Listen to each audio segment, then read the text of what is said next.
Serving God. I have brought you thus far through the two preceding chapters with a view to finally settling the question of duty. This is one that puzzles and perplexes very many people who are earnest and sincere, and gives them a great deal of difficulty in its solution. When they start out to make something of themselves and to practice the science of being great, they find themselves necessarily compelled to rearrange many of their relationships.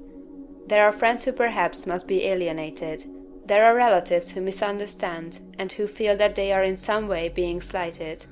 The really great man is often considered selfish by a large circle of people who are connected with him and who feel that he might bestow upon them more benefits than he does. The question at the outset is it my duty to make the most of myself regardless of everything else? Or shall I wait until I can do so without any friction or without causing loss to anyone? This is the question of duty to self versus duty to others. One's duty to the world has been thoroughly discussed in the preceding pages, and I give some consideration now to the idea of duty to God. An immense number of people have a great deal of uncertainty, not to say anxiety, as to what they ought to do for God. The amount of work and service that is done for Him in these United States in the way of church work and so on is enormous. An immense amount of human energy is expended in what is called serving God.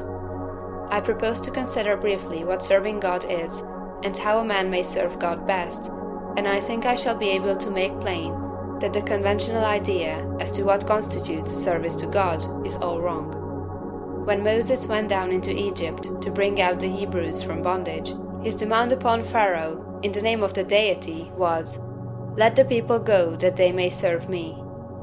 He led them out into the wilderness, and there instituted a new form of worship, which has led many people to suppose that worship constitutes the service of God, although later God Himself distinctly declared that He cared nothing for ceremonies, burnt offerings, or oblation, and the teaching of Jesus, if rightly understood, would do away with organized temple worship altogether.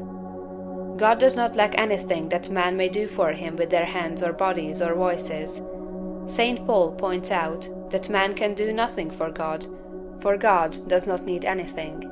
The view of evolution that we have taken shows God seeking expression through man. Through all the successive ages in which His Spirit has urged man up to the height, God has gone on seeking expression. Every generation of man is more godlike than the preceding generation. Every generation of man demands more in the way of fine homes, pleasant surroundings, congenial work, rest, travel, and opportunity for study than the preceding generation.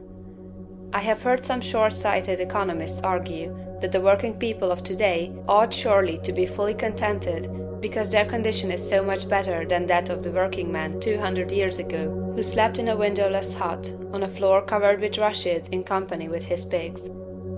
If that man had all that he was able to use for the living of all the life he knew how to live, he was perfectly content, and if he had lack he was not contented.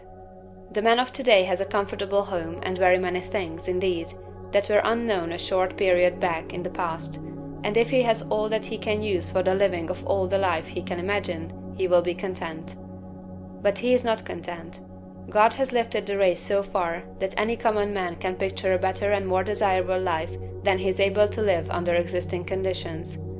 And so long as this is true, so long as a man can think and clearly picture to himself a more desirable life, he will be discontented with the life he has to live, and rightly so. That discontent is the Spirit of God urging man to do more desirable conditions. It is God who seeks expression in the race. He works in us to will and to do. The only service you can render God is to give expression to what He is trying to give the world through you. The only service you can render God is to make the very most of yourself in order that God may live in you to the utmost of your possibilities.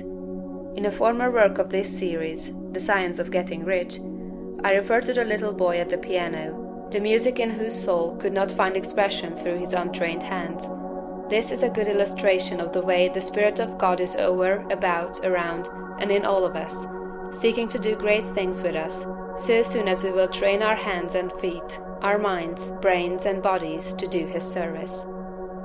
Your first duty to God, to yourself, and to the world is to make yourself as great a personality in every way as you possibly can. And that, it seems to me, disposes of the question of duty. There are one or two other things that might be disposed of in closing this chapter. I have written of opportunity in a preceding chapter.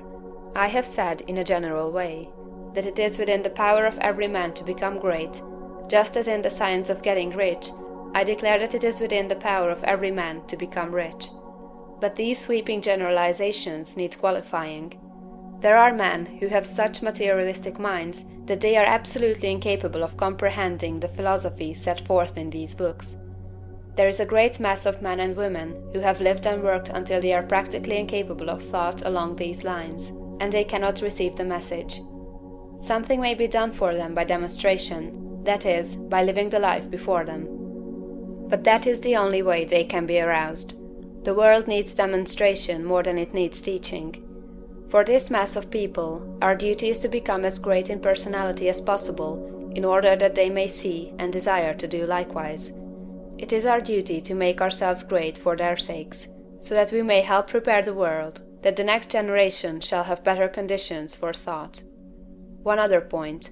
I am frequently written to by people who wish to make something of themselves and to move out into the world, but who are hampered by home ties, having others more or less dependent upon them, whom they fear would suffer if left alone. In general, I advise such people to move out fearlessly, and to make the most of themselves. If there is a loss at home, it will be only temporary and apparent, for in a little while, if you follow the leading of spirit, you will be able to take better care of your dependents than you have ever done before.